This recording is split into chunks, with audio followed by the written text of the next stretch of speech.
Welcome back to Cocktails and Classics. I'm Dylan. Joining me as always, Ben and Cam. It's been a minute, but we're back. It's spooky season. What better way to kick off some spooky season than with a spooky-ish movie? We're going to do Silence of the Lambs this week. It was the only horror film to ever win Best Picture. To kick things off and get everybody in the right mood, we're going to go to this week's cocktail, though. The Hello Clarice. So the Hello Clarice comes from the Cointreau website.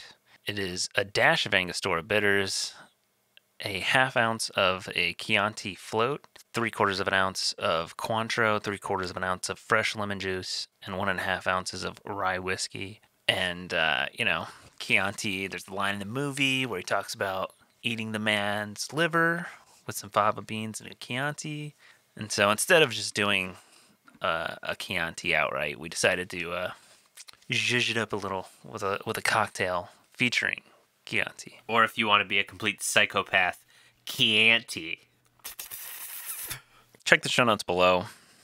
Make yourself a Hello Clarice and use the caster links to get yourself some Angostura bitters, some Cointreau, some rye whiskey, and hopefully some Chianti. Make it. Tag us on Instagram at Cocktails and Classics Pod and let us know what you think. You can check out The Silence of the Lambs on Max or HBO Max. I feel like I'm still going to call it HBO Max until I die. They cannot make me not call it that until they send a cease and desist. It'll always be the home box office to me. That's the little intro. The same one they've used since like we were kids. Forever. I'm surprised they've never changed that. And I know they have Hannibal on there. Do they also have Red Dragon? I did not check to see that one. I would imagine they do. I feel like if they've got the two, they've got to have all three of them. The Silence of the Lambs is a 1991 crime drama thriller.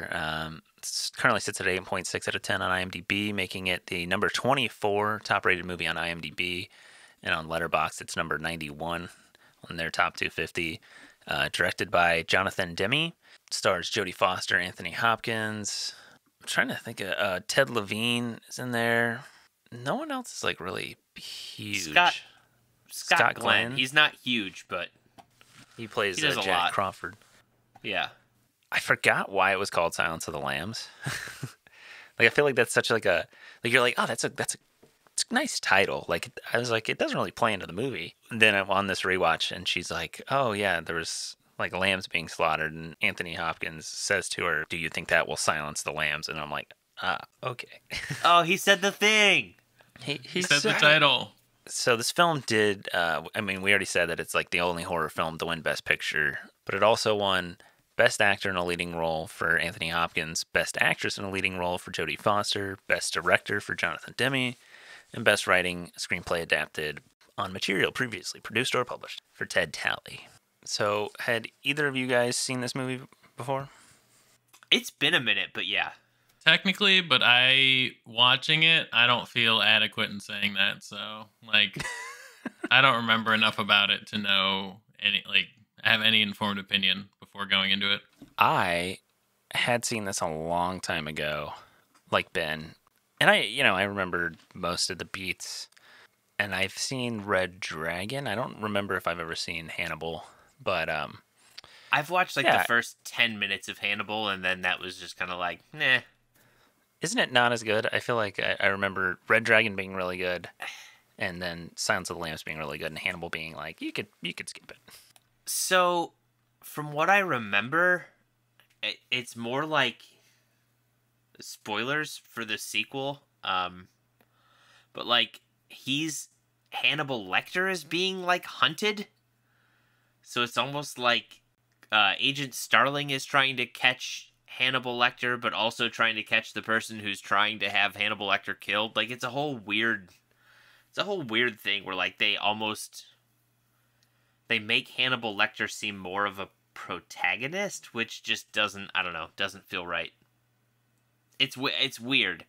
He's an antagonist in the fact that you find out more about the stuff he did as, a psychiatrist which was fucking terrifying, but I don't know. I didn't care for it. I think I watched a little bit of it and it was like, no, not for me. But Red Dragon, that movie slaps.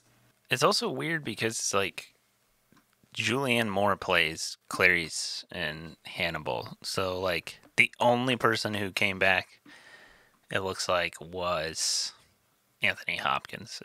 Yeah, so I only know because I did a little bit of reading on this after I finished the movie. Jodie Foster wanted to come back, but she had already committed to directing another movie. So she could not break that commitment, and so when she was unable to go, that's when Julianne Moore came on. What's really weird to me about the sequels, and I know I want to get into the actual movie, but about the sequels, this movie came out in 1991. The sequel, Hannibal, came out the year after Red Dragon came out, which is a prequel. Those movies respectively came out in 2001 and 2002. That's a long-ass time to wait to make a sequel and then to just spit two out back-to-back. Right. It's the sequel and the pre-sequel. They think they're Borderlands. Well, what's really weird is that I think the book Hannibal was written like in 99, but I think Red Dragon came out before Silence of the Lambs. Like I feel like that would have already existed to be able to be made into a movie, but I don't know. It was kind of weird. Yeah, my dad was like, "Yeah, this is one of the only books I ever read." I read it and then went and watched the movie. I was like, "That seems kind of weird," but It is an odd choice. Yeah, that's bold. He's like, But "Hey, hey, I've only read Silence of the Lambs, American Psycho. I don't know. It's Mein just... Kampf. I can't. Look, reading this book in its isolation is like, reading this book is fine, but reading only this book is kind of sus. Yeah. All right, so I don't know if I feel like I've said this to you guys before. When I went to school, what I wanted to do was I wanted to be a criminologist and like become an FBI agent. So like this is one of those movies for me that like hits home when I'm like, yeah, like getting the criminal's mind, like picking apart doing the dirty work, doing the legwork, all of that like just really hits home and is like, yeah, the other Dylan in the other universe where he doesn't become a film kid, he would have been this. He would have been Jodie Foster. Hey, they got plenty of films on the FBI, man. It's not too late. Funny thing is, I did not remember most about this movie. I did not realize Clarice was like a student, effectively. Like a trainee. She's like a trainee, and they're just like, yeah, why don't you go interview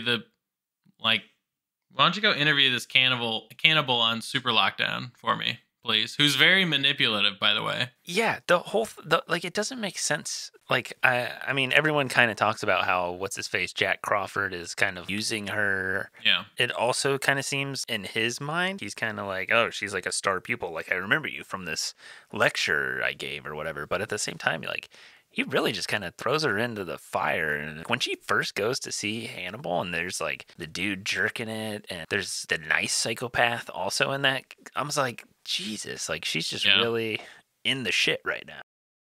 Immediately. Yeah. No preparation, just it's like her first week in the academy too. Oh my god. Sorry I took you off the course, but hey, you're gonna go talk to this cannibal and he's gonna help you. Do you remember identify. That story about the really the crazy psychiatrist who's really good at manipulating people?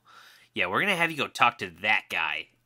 And just, do what you can. See if you can get his help on this. Like, oh, okay. Also, I love how she immediately breaks, like, every rule that they all tell her. Yeah.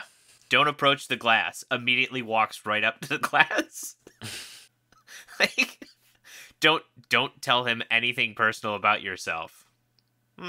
What's your most, worst memory as a child? When my dad died? Okay, we're just gonna dive right in. All right. Bold move. Well, yeah, and I mean that kind of helps her in a sense, because It at does. the end he's like, I'm not gonna hunt you down. Like I think the world's brighter because you're in it. Tee. People are gonna think we're lovers. Tee. God, so weird. No, I will say, I remembered like beats of this movie. I didn't remember how terrifying Anthony Hopkins is. Like, I remember him being like, I remember, obviously, again, we're gonna spoil the shit out of this, when he does like the prison break and like he stabs he picks the lock and he handcuffs the dude and then like starts biting the other. Like, I remember the cannibal-y parts and being like, oh, this is pretty terrifying. But the parts where he's just like in the cell, I don't even know, like his eyes are like the eyes open and he's communicating, but it just seems like there's like no sense of like guilt or anything like behind his eyes. Yeah. Yeah, like he's talking about like, oh, I didn't kill him. Okay, but you knew this guy was murdered? Yeah, I didn't kill him though. All right, you feel no guilt, no nothing, and he showed it so well. His eyes are so terrifying. I don't know how to describe it, but I forgot how completely terrifying just him in the cell is. Yeah, I mean, what's this statistic? Oh, so he's the second shortest screen time to win Best Actor. He was It's crazy 20... he won Best Actor and not Supporting Actor. That's wild. Because he's only in it for 24 seconds. Yeah. Seconds? Or sorry, 24 minutes. Sorry. Yeah. And that's, I mean, he literally had like a minute and 20 seconds more screen time than the shortest guy. What's the shortest? The shortest is 23 minutes and 39 seconds, and Anthony Hopkins was 24 minutes 52 seconds. Okay, what I meant was what is the role? David Niven in Separate Tables from 1958. Okay. Which, I mean, back then you got to remember, like that's like half of a movie. Yeah, well, it says Hopkins is the shortest as far as like percentage of runtime. It's only 21% of the film. Like when you think about this movie, you think of Jodie Foster and like, was it Buffalo Bill? But like, honestly, what you think about is Anthony Hopkins. Like, he is basically the star of the movie, even though he's not the main plot point per se. Right. Like, it's all to solve this other murder, but like when you think of the movie, you think of like, hello, Clarice, and like the what is it? I ate his liver with a nice Chianti and fava beans and the like that's the shit you remember. You don't remember. Yeah, it's weird as hell. No, he's legitimately like it's terrifying. He's super good in it. But yeah, you think of Silence of the Lambs. You think Hannibal Lecter. That's Silence of the Lambs. Oh, the Hannibal Lecter movie? Yeah. Yeah, like, I mean, granted, I think it is his book series. Like, he is the main character of the book series and everything. But, like, for as little as he's in the movie, he is the one you remember the most. And maybe that's part of the, like, horror elements of it. Because to me, as someone who, I took a horror class, I love horror movies. And that was, like, kind of the thing that got me into, like, film. But when you think of it, like, most of the time when you think of the monster, it's so much scarier when you don't see it. Like, when it's just hidden and it's the thing in the darkness, it's so much scarier. So maybe that is, like, this concept, like, with this movie is, like, in the scenes where you see him, he stands out, and then he's just gone, and you're like, all right, so when are we going? When's he coming back? Like, when are we going to get back to this crazy psychopath, like, creepy dude, Like... Maybe that's like part of the mind games that's playing like with us as the viewer. We're like, okay, but that guy's kind of crazy. I mean, the other dude's killing people and making a skin suit to become a woman, but like that guy, he's talking about like eating people and like just finding bodies that he didn't kill and being okay with it, and at the same time being a psychiatrist, and he made a dude kill himself just by whispering at him in a cell. Like, Hey, Yeah. Let's go look, back to if that you're a guy. cannibal Oh. and you find a if- dead body that you didn't kill, I mean, that's kind of like your best case scenario, right? It's Like, free real estate. kind of what you So- hope. It's what you hope to find. It's kind of like, finding $1. The movie Hannibal goes into more of like the stuff where it's like completely, you know he talked the guy into like swallowing his tongue and killing himself, but like the stuff he does to his patients that you see in Hannibal is like nightmare inducing. Okay. That's where you're like, oh no, this dude is legitimately haunting. Like he did shit that's he kind of comes across as a gentleman in this, until you see him eat some dude's face and everything, but Oh, but for the that's most why part- he's a psychopath. He comes off as very Yeah. polite until he wants to eat your face off. Yeah. I mean, he's well spoken. He seems very polite and gentlemanly, and then it's just like, oh yeah, hold on, I'm gonna cut off this man's face, wear it as a mask, and then wait till I get in an ambulance and then make an escape. I'm like, oh, okay, cool. That I kind of thought about when I was like sitting down to get ready to record. Is this movie? It kind of reminds me of, if you guys remember Candyman. I don't know why. Like it's horror, but it's not like super scary. Like it's more thrillery, and just like they're both set in the 90s ish, and like the female lead, it's more like creepy vibes than it is like getting actually scared. And I don't know. I don't know if you guys agree with that, or if that was something that like I was just pulling out of left field, and I was like, I didn't think Candyman, but I was trying to describe this movie because I was talking about it with my wife, and I was like, have you seen it? She's like, no. I was like, okay. I said, it's a horror movie, but it doesn't feel like a horror movie. Like, it feels more like a thriller, and then there's just like, there's moments that get more intense than a typical thriller would, but yeah, I almost struggle to, I don't know. I know horror movies come in different shapes and sizes, and I guess I don't really know what makes a movie a horror movie compared to something else, but yeah, I think of this movie more like a mystery thriller that then kind of, so I don't know. Take a mystery thriller, shake it up, pour it in a glass, and then just like garnish it with a little bit of like slasher. And there you have this movie. It's like, yeah, there's like a little bit of elements of kind of the slasher horror of like, the stuff where, like I said, where Hannibal like cuts up those security guards and everything like that, but I don't know. It's hard for me to put this. It's a scary movie, but I don't think of it as like a horror movie. It's almost like, I don't know. It's almost like scarier because it's more real in a sense. Like, like serial killers are real. I mean, don't know. I mean, well, all right. Some of the serial killers were cannibals, but like, you don't hear too much about cannibalism in today's day and age. At least it's not like I'm researching it, but like You're not actively looking into it.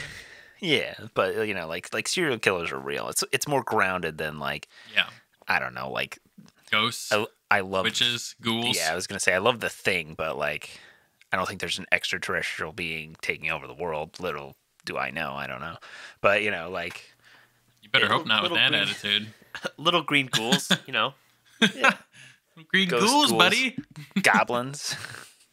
But like I feel like it's just more. It's scarier because it's more grounded. That's what I think of the first time I remember seeing like Halloween. Was like, I think it hit in terms of like scary movies. I can remember watching like Pet Cemetery, Carrie, there's another one, and then like seeing Halloween and being like, oh, this one's more terrifying because like this is just a random dude escape from a mental institution and just goes on a killing spree. Like, Yeah. oh, this is just a stalker that we watch stalk and kill people. Like, all right, yeah, this is pretty terrifying. Some of the ones where it's like, oh yeah, this is Freddy Krueger and he haunts your dreams. It's like, okay, I mean, can kind of step aside and funnel that out. Things like ghosts, if you don't believe in ghosts, you're kind of like, oh yeah, all right, I can kind of separate myself from this. But yeah, I find always like the scariest things are when it's like this, you know, it's not a true story. It could be a true story if someone were insane enough. And there were people that did stuff like this. Yeah, well, that's like, what is it? Ed Gein, who's like the most notorious for like inspiring a bunch of different, like Texas Chainsaw, Psycho, a bunch of those where it was like he was the creepy dude who lived with his dead mom, but also like used people's skin to make lamps and shit. In fact, I think he was an inspiration for Buffalo Bill.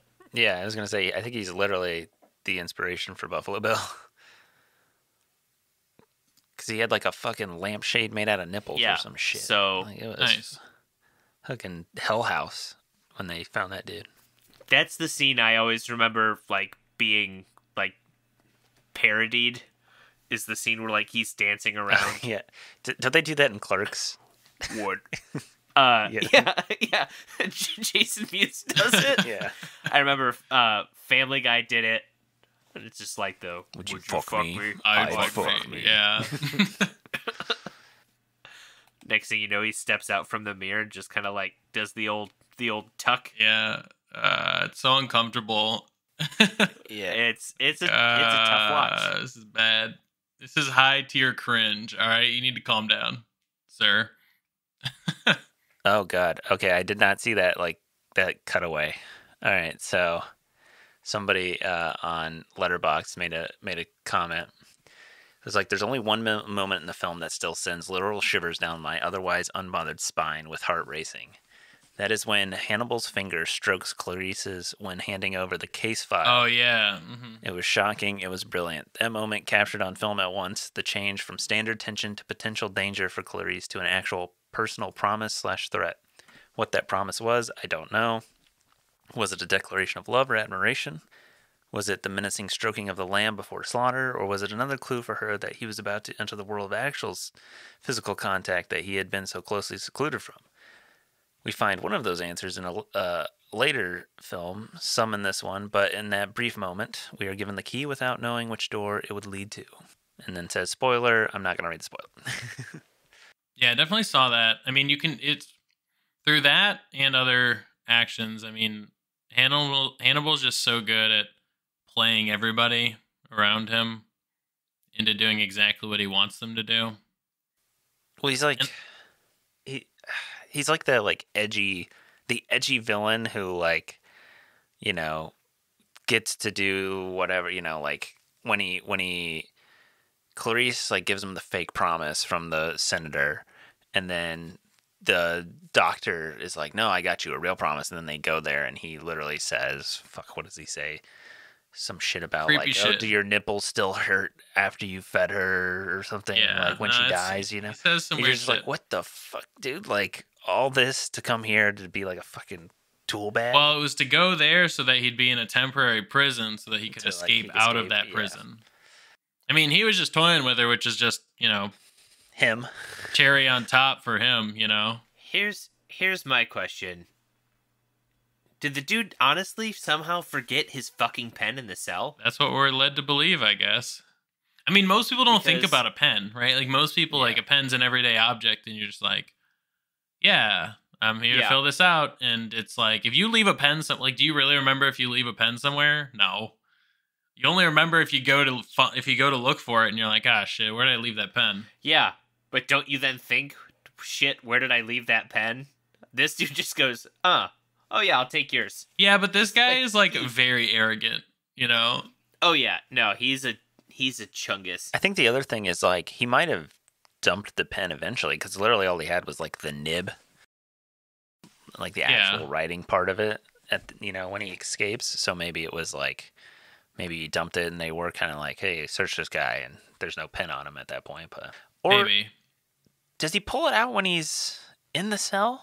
Because he's got something in his mouth. Was that him pulling that part out? Yeah, Yeah, he does something when he's sitting behind the curtain. Yeah. Yeah. Okay, Maybe so he is. Maybe he does. Yeah, you might be right on that. Maybe he ingested it. He was pooping it. Oh.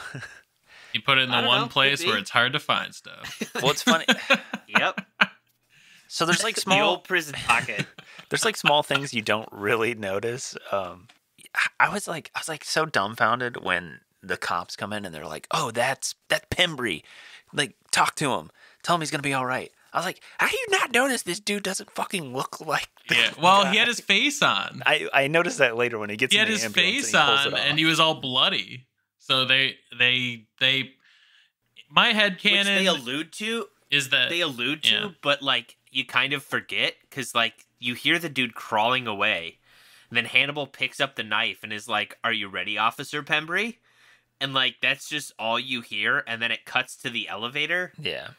And then yeah, when you find out, they're like the body drops, and, like he's missing the face. You're just like, oh god, oh wait, oh no, this is bad. Yeah, like when he gets in the ambulance and pulls it off too, and I was like, "Oh, okay, all right, that's why." I just was like, "How do you guys not look at this dude? Like, I get like he's blood and like disfigured." I was like, "But if Well, they you look probably at the didn't guy- want to. My headcanon is like they saw this dude, a bloody mess. They saw his name tag, and they were like, "Ah, gross." Oh, I have a feeling. Don't look at especially him. like the young officer was immediately like, I don't even want to like look at this guy. And when he's like, get down and talk to him, like I'm surprised they even showed him looking at him. I'm surprised it wasn't like him looking away talking to him, Yeah, which I mean, because that's how I would have done it. Just to be like, this dude's literally just can't even look at. I mean, this is some young rookie who doesn't know what's going on, and he's lived a pretty easy life as an officer so far. Now has to look at a dude who's like lacerated all over the face, and they just saw another dude hanging from the bars, like gutted. yeah, dissected like a fucking butterfly. Yeah, which again goes to how good Anthony Hopkins is in this movie, where like you see him with the nightstick hitting the guy, and again there's just like it doesn't look like he's enjoying it. It doesn't look like he just has like this blank look of like, okay, I'm killing you. This is it. This is what we're doing. Business as usual. Let's go to the next thing. Which is weird, because you'd think, a guy who's a cannibal and likes, is a murderer would get some sort of satisfaction out of murder, but he doesn't really seem to. I feel like the other thing that always stands out is it puts the lotion on the skin or else it gets the hose again. Put a lotion in the fucking basket! Oh. Yeah, I'm like every time I hear the sequence, I'm just like, Jesus Christ. Yeah, it's really dark if you think about it for more than 5 seconds. Well, yeah, the fact that like when they're in the morgue at the one part and they're like, or that's probably later, but then when they're like, oh, they're like he's hunting down bigger women, so then like their skin will stretch out, and he waits to kill them, so then like the skin will like come back or whatever. I forget what the exact reason was. I was just like, what the fuck? It's gross. He needs the skin like loose. Yeah. Yeah, he needs the loose skin so he can sew it. Yeah, that was after she goes to like the girl's house and she sees the like sewing pattern in the closet matches like the cuts that are out of her back. Yeah, it was fucking creepy. Well, like, I mean, I know Jody. Classic Ohio border city with fucking West Virginia. I was gonna say makes the entire state look like a bunch of hillbillies. What's really ironic, Ted Levine, who plays Buffalo Bill, is from a border city in Ohio, on the border of Ohio and West Virginia. He knew exactly how to play that. So I think literally the city, I looked up because I saw where he's from, and I'm like, oh wait, I think I recognize this city.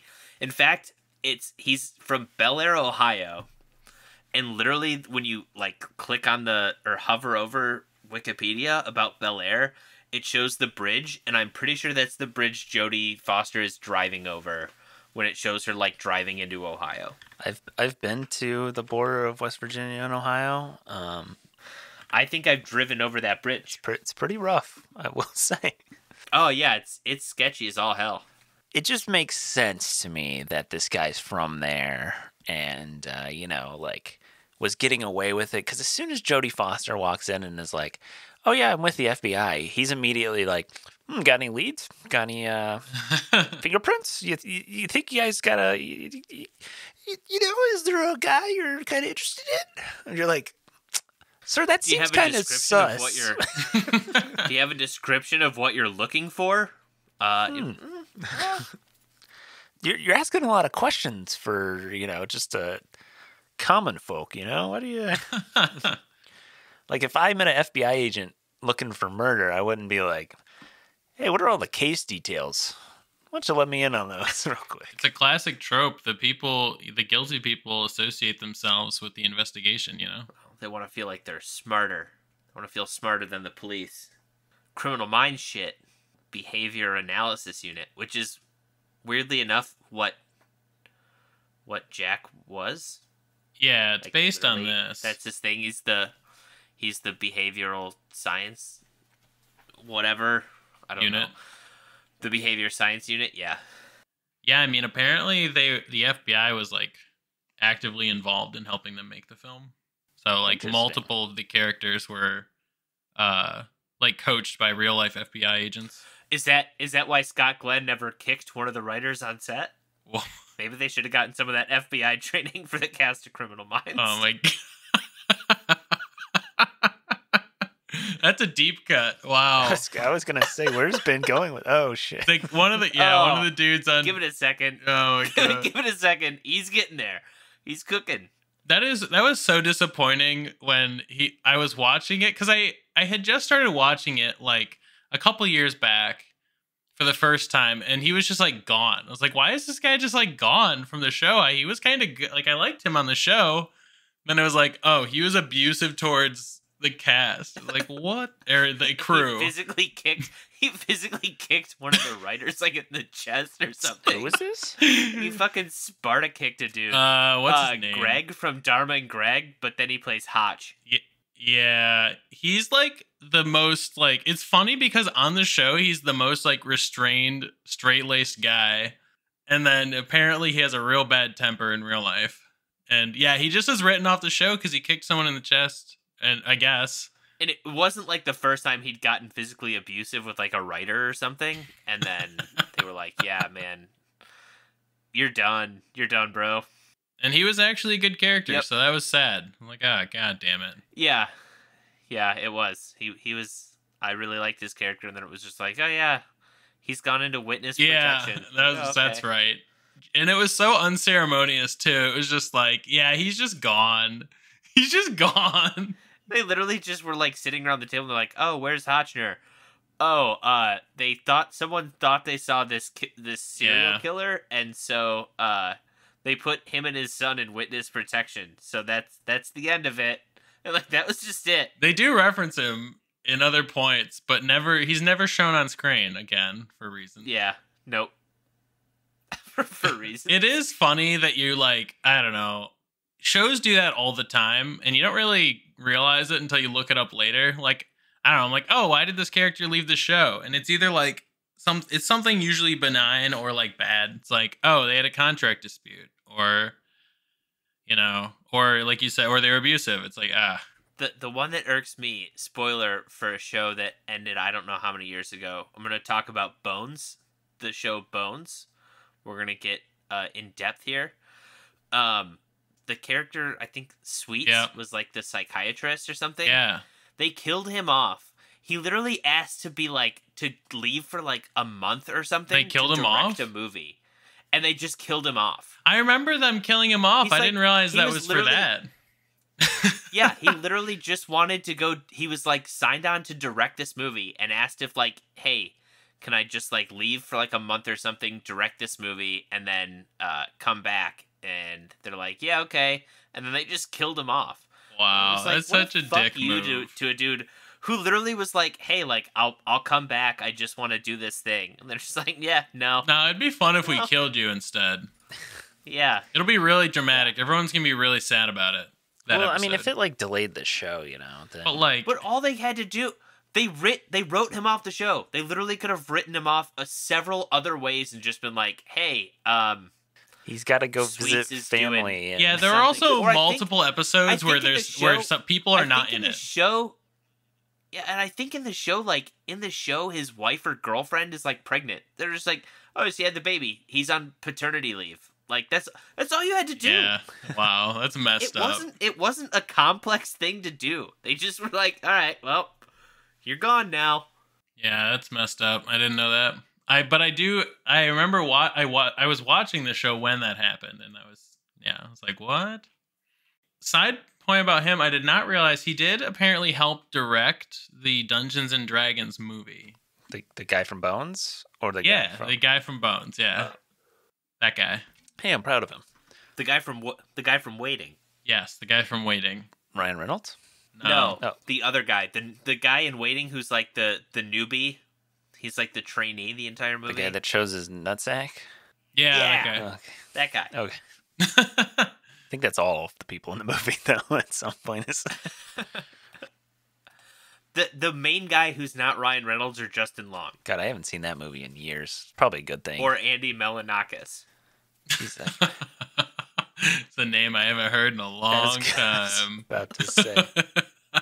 I was like, I was gonna say I didn't Last even show. remember he was in that thing. One. Keep baloney in my left pocket. I got peas on my head, but don't call me a peahen. This has really gone off the rails. Oh, jeez. Got bees on my head, but don't call I me didn't a have peahen. I didn't have Hannibal Lecter and Annie Milanakis on my bingo card. Damn. I didn't have both those guys on there. Sorry. Anybody who did either listening to it the second time around or is a fucking psychic because there's no reason anyone should have been like, "Oh yeah, I know. They'll definitely talk about Andy Melanakis on this podcast." There's a thing down here that Jodie Foster and Anthony Hopkins only share 4 scenes together in the entire movie. I mean, each of those scenes are like, 5 minutes long. Yeah. So there's your 20 of your 24 minutes for Anthony Hopkins. It says Jodie Foster avoided Anthony Hopkins during their scenes together because she was terrified of them. Interesting. I read a thing where they like one of the first things they filmed together is when he makes fun of like her accent. And she's like completely taken off guard. And like after the scene, he apologizes, and she's like, "No, like that was like that was perfect. Like you legitimately like freaked me out." Yeah, her reaction was her horrified reaction was genuine. To when he just straight up calls out her shitty Southern accent. Some of this trivia is like crazy to me. It says Jodie Foster first read the novel. She tried to buy the rights herself, and only to find that Gene Hackman had already beaten her to it. Wow. Kind of interesting to me that like Clarice is this kind of like bright young, like not necessarily like protege, but she's like kind of the new kid on the block, but she's like bright and she's going to be something bigger. It feels like that feels like the legwork and the psychological like detective portion of it. But we see the one scene in the training where she doesn't do well with the gun. And then at the end of the movie, it almost feels like that was kind of like foreshadowing in a sense of now she's better. She's trained all of this. Like now she has the gun. Here we go. And then immediately it's like, oh, he shuts off the light. She's like panic and like stressed out. And like she kind of just like not necessarily crumples because she does get the bad guy in the end and saves herself. But Was waiting for her to find him in the corner. Be like, "Oh shit, She she checked checked the the corner. corner. She learned." Yeah. But like, yeah, like she kind of like, there's just almost no growth in that sense of like her character, which I thought it like there was gonna be like she's been training, like she's ready. And I just found it interesting that they kind of like not necessarily made her weak, but Yeah, I mean, she is a trainee, so I get it. yeah. I mean, she literally just caught like this big. But it was kind of an accident. We talk about how like iconic Anthony Hopkins was with 24 minutes of screen time in this movie. But to think of like looking at the list, this is according to Wikipedia, of other actors who were apparently considered for the role or auditioned for the role. Originally, the role was offered to Sean Connery, who turned it down. Why? I feel like that is a constant theme. Is we watch these movies and they're like, oh, Sean Connery could have played the role, but then he didn't. And it's like, thank fuck. Like, why? Why do you want this person? You know what? Big props to Sean Connery for not just chasing the money and taking on roles like he knows don't fit. Thanks for not ruining movies, Sean. Exactly. Yeah. Way to go. Other actors considered, and one of these I'm skeptical of. Al Pacino, Robert De Niro, the usual suspects. Yep, classic. Pacino, De Niro, Dustin Hoffman. I don't know who Derek Jacobi is. I don't recognize this guy. I'm literally trying to look. He looks mostly like a. He looks like a British, like, almost like more like a British theater. Dude, his IMDb page picture is creepy as hell. The black and white one. Yeah. Yeah, it looks like he was in Gladiator, and I'm curious as to why they like went with, because Sean Connery is what, like British or Irish or something, Scottish. And then this guy Derek Jacobi is British. I'm wondering why they like tried to go with British actors for Hannibal. I mean, the others weren't, like De Niro and Pacino wasn't, but hold on. Apparently, Forrest Whitaker says he auditioned for the role. Okay. Which I just feel like, does it not seem like he would have been too young? Yeah, I feel like he would have been, right? I mean, maybe he's just much older than I thought. Like he made, okay, so he was in Platoon in 1986. Okay. He was in Good Morning Vietnam in 87. This movie came out in 91. He would have been 30. I feel like he wouldn't have just, like, that doesn't That's pretty seem young. feasible to play a psychiatrist who's already been in prison for years. Yeah. The man would have been a psychiatrist for what, 6 months? Yeah, I mean, Anthony Hopkins was in his 50s when they made this movie. This is the other one. They say Sir Daniel Day-Lewis. I feel like Again, he also feels really early at that time. Yeah. I feel like now Daniel Day-Lewis. Oh my god. Oh, put him in there. Put him in that cage. If I'm casting this movie for the 2020s, give me Daniel Day-Lewis all day. He'd be fantastic. But in 1991, I mean, had he even been in anything? I feel bad for Forrest Whitaker on his IMDb page. He's known for Last King of Scotland, amazing performance, The Butler, Black Panther, Battlefield Earth. Oh, I've this actually man never has seen Battlefield Earth, but he has 138 acting credits, and they were like, you know what else he's known for? Probably the worst movie on his on his filmography. yeah, but a lot of people know it. That's true. What do you think? Should we do like Good Morning Vietnam? Like he was in that. He was good in that. No.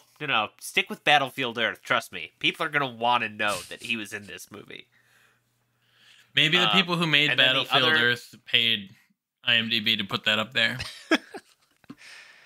No. People love this movie. It's a cult classic, right? Stop saying Battlefield Earth is a cult classic. It's not. Oh my god. It won't catch on. Cult classics have higher than 2.5 on IMDb. Like, what is the rating of The Room on IMDb? You know, it's probably higher than 2.5. I think it's a 4. Oh my god. That's too high. 3.6. That's too high. Yeah, that's higher than Battlefield Earth, which is a multi-million-dollar production. So we talked about Gene Hackman buying the rights to the movie. Mm-hmm. So he was attached to the film to play Jack Crawford. Okay.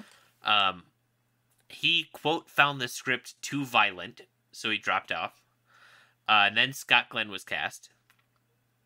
To prepare for the role, Scott Glenn met with John Douglas, who is the kind of the basis for like the people who developed the behavioral analysis unit, Mindhunter, Criminal Minds. The main character in Mindhunter is based on him. It says, and again, Wikipedia, so anyone can edit, grain of salt. It says that he gave Scott Glenn a tour of the Quantico facility and then played for him the audio tape from Lawrence Bittaker and Roy Norris.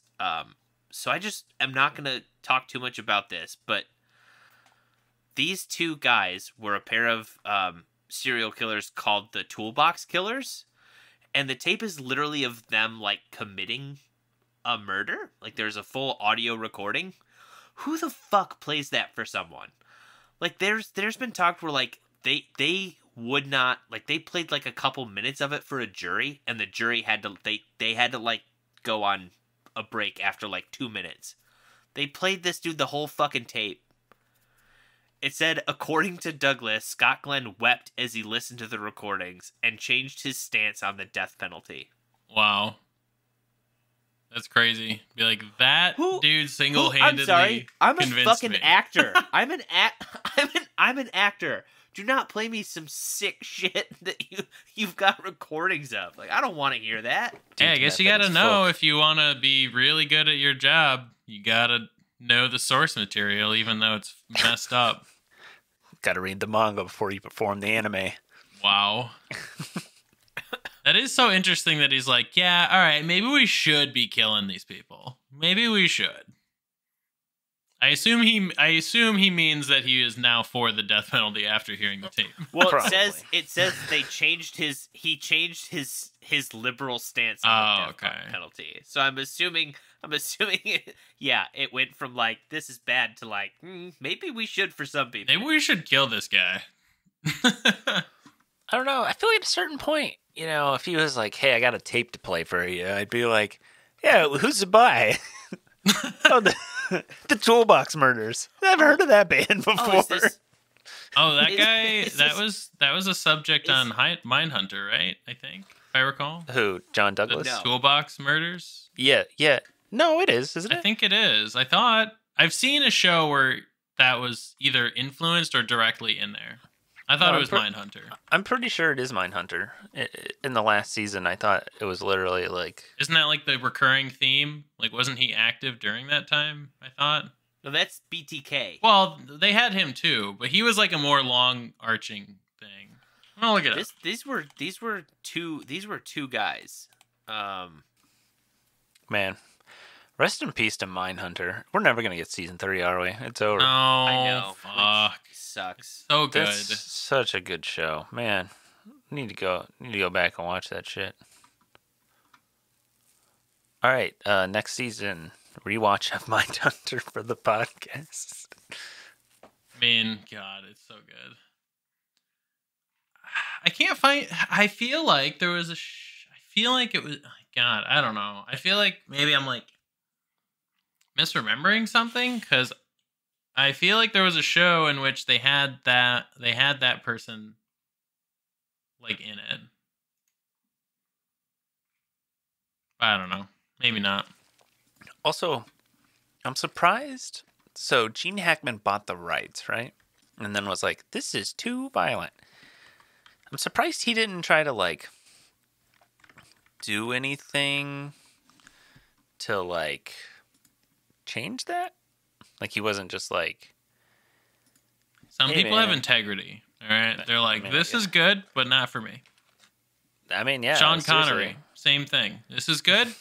I don't want to ruin it.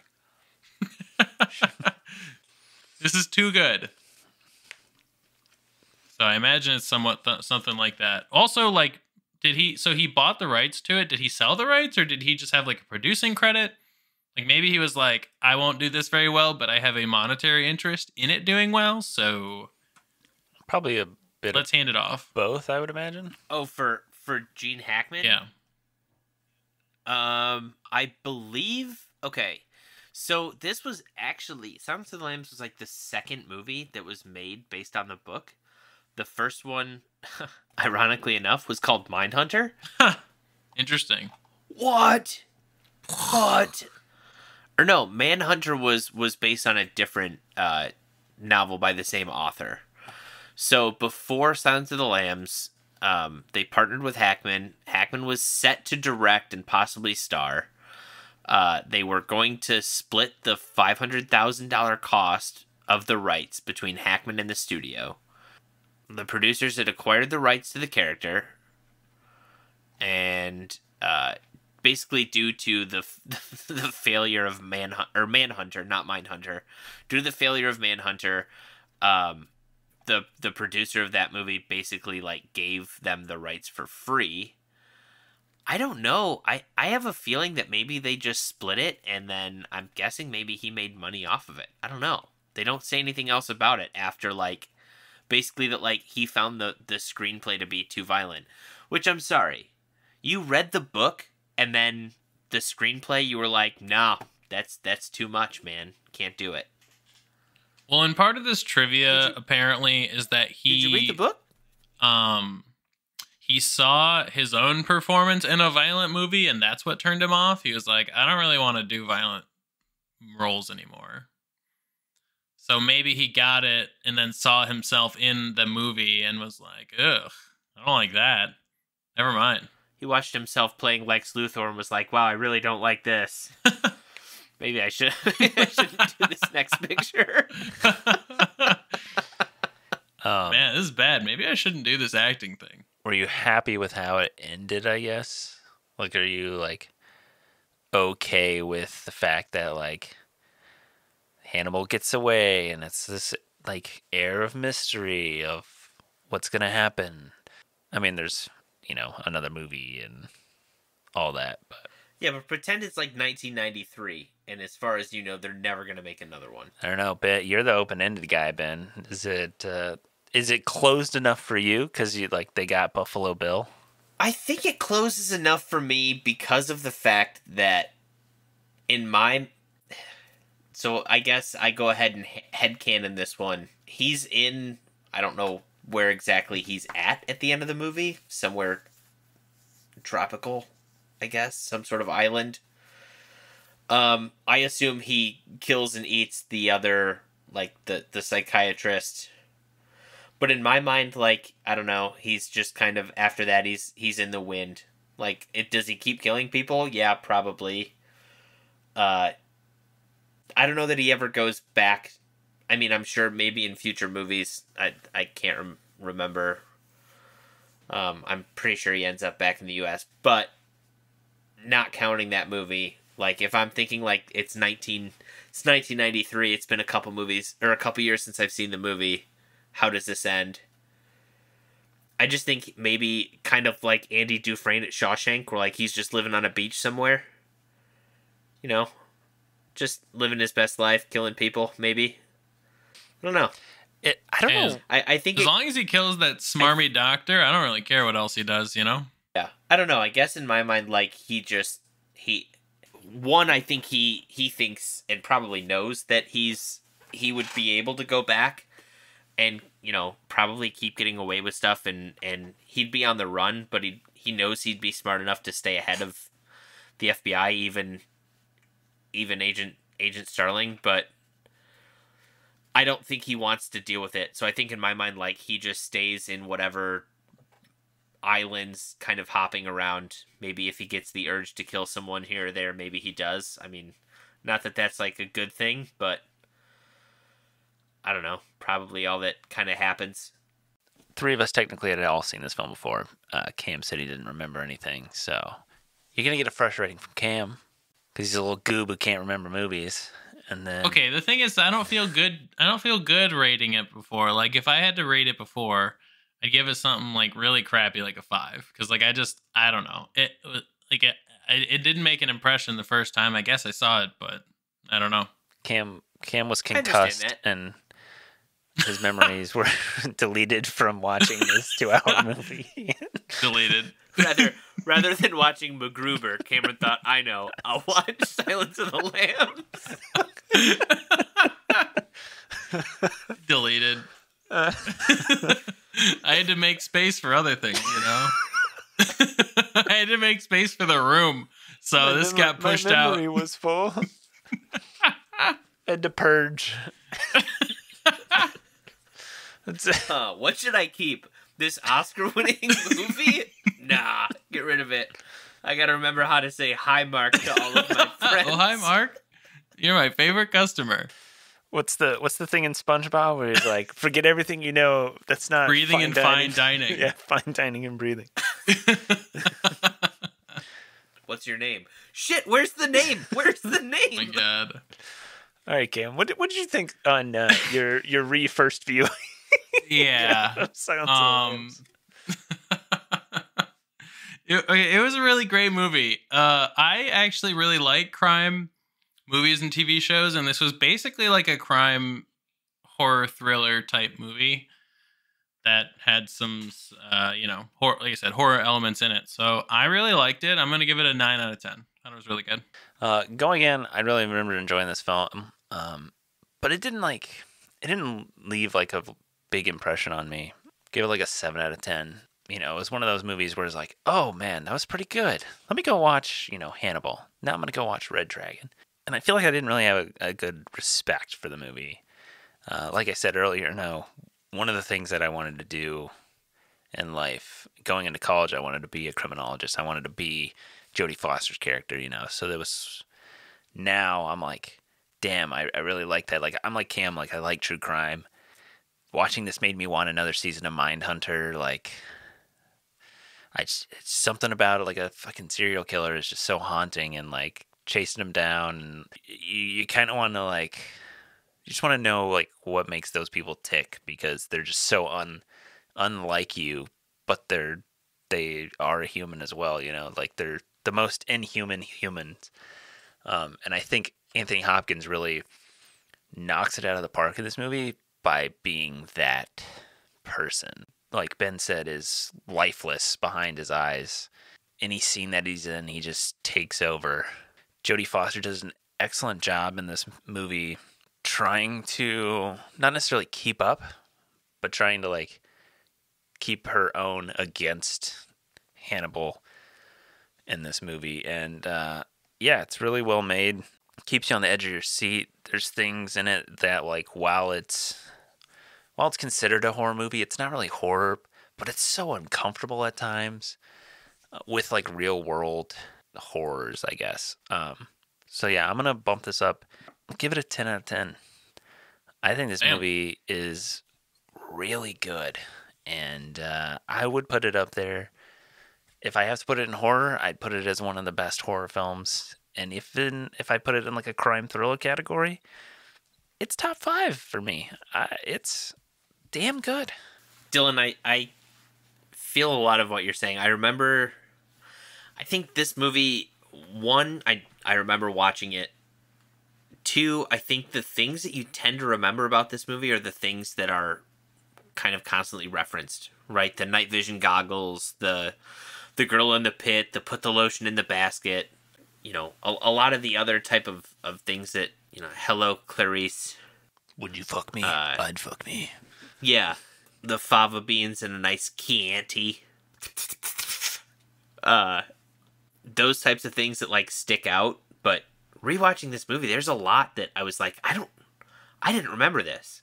I had forgotten when he gives her like tries to give her like the throwaway or throw her off, and she figures out like, no, it's an anagram. It's really, like the self-storage place where she finds the head and everything. I don't know, for some reason I'd completely forgotten that part of the movie. And then he does it again when Lecter gives the senator like the fake name, and she's like, it's iron sulfide, it's fool's gold. So it's not the real name. And it's just like, oh wait, okay. You kind of, some of the things of how good Jodie Foster is at kind of figuring out, for as good as Hannibal Lecter, the character, is at reading people, you realize that Agent Starling's also very good at being able to read him, which is a really kind of cool thing that kind of got lost rewatch or on my first watch or nostalgia, I guess, rating. But I also had it at a 7 going in. I bumped it up to a 9. Yeah, I think like you said, Dylan, it's hard to look at this movie. If you put it in the horror category, it's hard to look at this and not go, this is one of the best horror movies. Period. If you put it in crime thriller, it's hard to look at it and go, this isn't near the top of great crime thriller movies. Like, it's one of those things that somehow does both and does them both to the point where they're really well done. Yeah, if you haven't seen this movie, definitely check it out. It's more than worth a watch. If you enjoyed this, don't forget to rate and subscribe. Check us out on Instagram at Cocktails and Classics Pod. Hit up the show notes. Get yourself some alcohol and make yourself a Hello Clarice. Check out our website, www.cocktailsandclassicspod.com. If you like the spooky shit, we got plenty of spooky episodes, so go check out some of those. Check us out next time. As always, watch responsibly.